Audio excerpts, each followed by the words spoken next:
It is Women's History Month, and in honor of Women's History Month, I'm going to give you my top 10 ladies of DC Legends. Honestly, let's just be real. This list, highly subjective. This is more about my fun than who are the best in the game. Just keeping it real. So let's just hop right into it. There is a difference between you and me. We both looked into the abyss. But when it looked back at us, you blinked. Hi guys, I'm Gravity here, and this is a DC Legends video. In this video, I'm gonna give you my top 10 ladies of DC Legends. Now, like I said in the intro, this list is gonna be based on my fun, who I have the most fun playing with. Whether they're the best or not really. And I'll you know what, put it like this, just to be real. These are my honorable mentions right now, and truth be told, 3 of them should probably be in a top 10 list if you're doing the best women in DC Legends. But I'm talking about fun. For my playing style, what I enjoy to do, I'm giving you the ones that I find the most fun. So, honorable mentions, Wonder Woman Coda. She has an awesome retaliation setup where she will first buff, give everybody strength ups, and then retaliate with an AoE attack. Yara Flor is the highest damage dealing mystic in the game, AoE on an AoE basis. And so she can actually, from Jump Street, first turn, just one shot an entire team if she wants to. Swoops, Superwoman is invaluable when it comes to raids.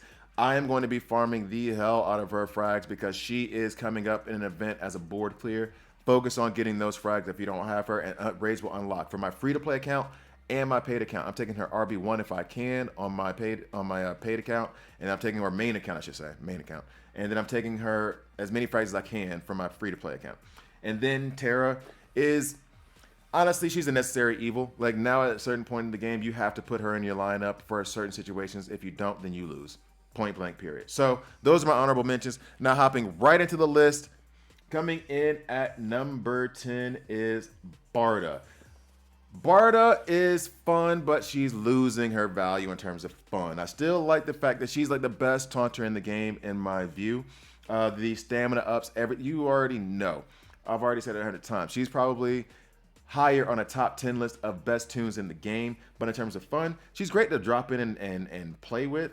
It's great when her taunts just going over and over and over again, protecting your entire team, making your entire team tankier and harder to kill. So coming in at number 10, is she the most fun? No, but for me, I do enjoy playing with her. So coming in at number 10 is Barda. Now coming in at number 9, and honestly, in terms of my style of play, I should probably have her up higher. That is Cassandra Cain. Cassandra Cain, the way she just stacks evasion ups and then becomes basically impossible to hit for a few turns there. Now there is a gap in it if you do it automatic, if you do it on auto. Then there is a gap where she can be exploited when she drops off the invisibility and the evasion ups. However, if you manage that from a manual perspective, you can kind of push off that gap. So from a loving evasions, loving bleeds, loving that debuff immunity that she does whenever she's hit, and doing it on the A1 again whenever you want. She's an incredible tune, absolutely a blast to play with, except for Dr. Zabaro, who hates evasions up as a principle. So now, that was number 9, Cassandra Cain. Now, coming in at number 8. Let me make sure I got my number 8 over here correct. Yeah, all right, cool. Coming in at number 8, she's a farmable tune, and honestly, trash collector.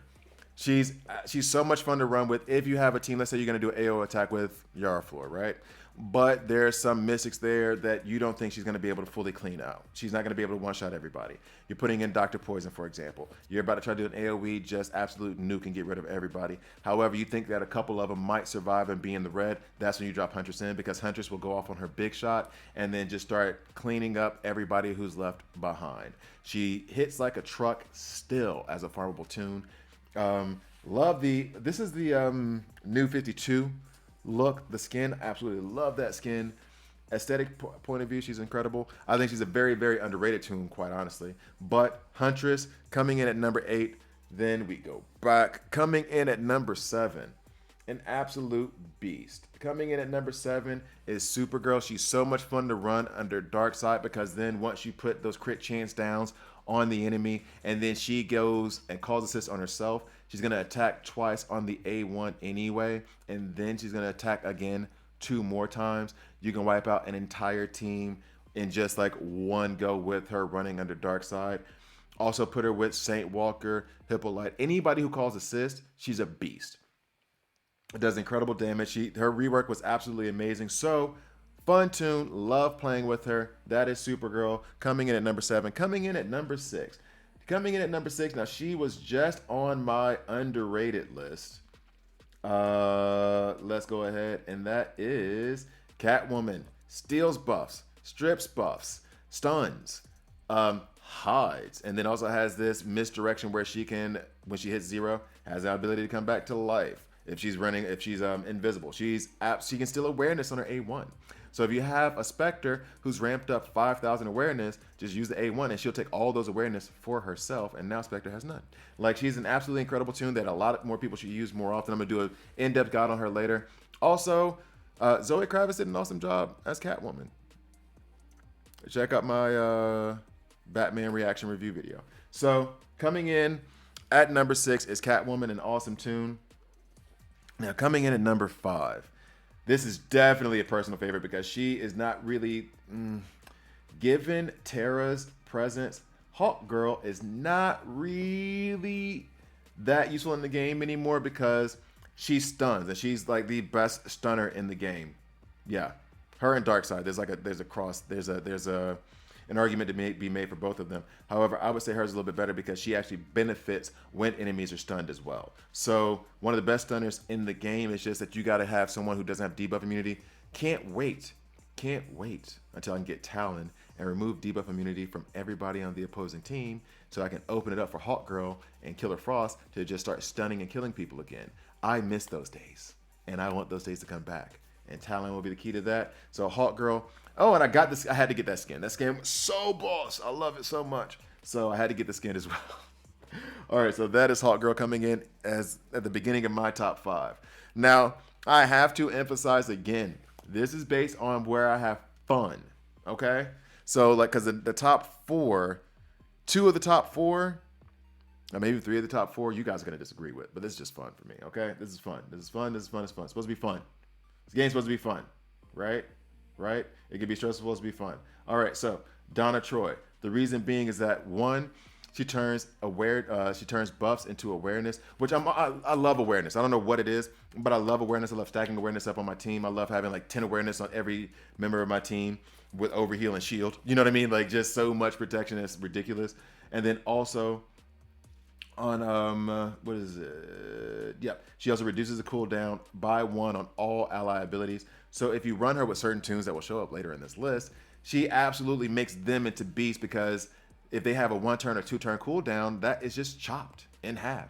And they become so much better. The only problem is I wish her A2 didn't let her taunt. I wish her A2 was just her A2 with no taunt after the initial taunt, whatever, and that she was just converting, buffs into awareness and reducing the cooldown by 1. So absolutely, whenever I get a chance to use Donna Troy, I use Donna Troy. She's incredible. So that is Donna Troy coming in at number 4. Coming in at number 3, she is the ultimate nuker in the game if the enemy team does not have debuff immunity. That is Dr. Poison. Not going too much to her kit, but she is one of the few reds that does heal. And then on top of it, her gas grenade ability, where she has 10% true damage to all allies and apply 3 bleeds.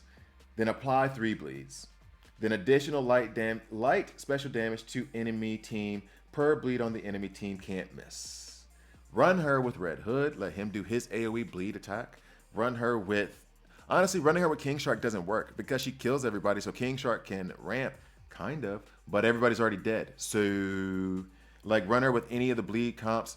And she's slow, so she'll go last. Hell, sometimes I just run her with Red Hood. Red Hood gives her the, on her A2, gives a full turn meter up. And then she just wipes everybody out. Boom. Dr. Poison. One trick pony, but it's a damn good trick. Now, coming in at, and this is where it's going to get crazy. Coming in, this is about fun. This is where I have the most fun. Like, it's fun for one reason. It's fun for one reason. Batwoman. I love her A3. You can wipe out half the enemy team in one go, and it's just fun to watch. Heavy damage to an enemy plus 80% additional damage if invisible. Use piercing grapple on a random enemy if target is killed. So you killed them once, and then you killed another enemy. right off the bat when she first came out, and I didn't really understand how turn meter work and all that stuff, because she does also give herself 20% turn meter at the start of battles, and I didn't understand how all that stuff worked. I would go into battle, 2 of my tunes would be immediately dead, and I'm like, what the hell just happened? Like, absolutely loved it. So much fun. Glad I got it to this point. Honestly, if I could take her RB1, I would. So, absolutely love Batwoman. She is so much fun to play with. And now, coming in at number 1. This might be recency bias. And she isn't for every situation. Let's just be real about it. And she takes so much to get ramped. But once she's ramped, she's so fun to just watch. Jessie Quick is an absolute beast. Once you get her ramped up, you run her with Dove, you run her, and then maybe Lex or something. Let her get ramped up, and even if everybody else on the team dies, when she has all those permanent evasion ups, and you try to hit her, like I've put her 1-to-1, like 1-on-1 with Spectre. Spectre can't steal her buffs. He keeps hitting. She keeps stealing his awareness. Keeps stealing his intelligence ups, and eventually she wears him down to where she kills him. Like, she's absolutely incredible tune. Amazing when she gets ramped. When she gets ramped, she goes into God mode. It's just that you have to ramp her first, and it takes a bit to get her ramped. But once she's there, game over. She's got it. So, like I said, this is my top 10 ladies in DC Legends. Not the best, but the most fun. The tunes I enjoy playing with the most. So, thank you guys for watching. I drop these Legend videos every Monday, Wednesday, Friday. So please like, please subscribe. If you don't like it, subscribe. It dislike, I'm okay with that as well. Check out the merch store. Check out the Patreon. Thanks for watching all the way through once again, and I'll see you next time.